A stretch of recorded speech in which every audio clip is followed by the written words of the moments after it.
যে স্বৈরাচারীর যে লেজ, সেই লেজ টেনে ধরে তারা এই সরকারের কার্যক্রম শুরু করবে। বিএনপি তাদের শুরুটা করেছে জুলাই সনদ ভঙ্গের মধ্য দিয়ে। ডেপুটি স্পিকার কিন্তু বিরোধী দল থেকে হওয়ার কথা ছিল। বিরোধী দল হিসেবে আমাদের 11 দলীয় জোট সংসদে অংশগ্রহণ করেছে।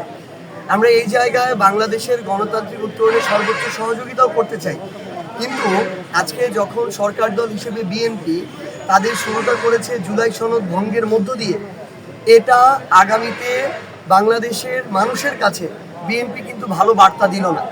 জুলাই সনদ বাস্তবায়ন অনুযায়ী সংসদের স্পিকার সরকারি দল থেকে হলেও ডেপুটি স্পিকার কিন্তু বিরোধী দল থেকে হওয়ার কথা ছিল। কিন্তু আমরা আজকে দেখলাম যে ডেপুটি স্পিকার দেওয়া হয়েছে ব্যারিস্টার কায়সার কামালকে, যিনি বিএনপি সমর্থিত একজন এমপি।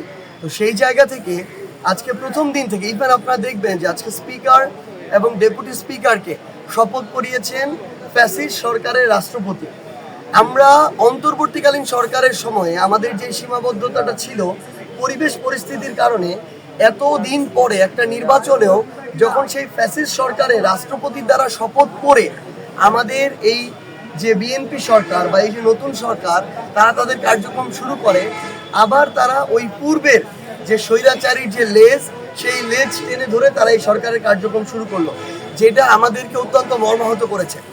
আমরা স্পষ্ট করে বিএনপির উদ্দেশ্যে এবং বর্তমান সরকারের উদ্দেশ্যে একটা কথা বলতে চাই।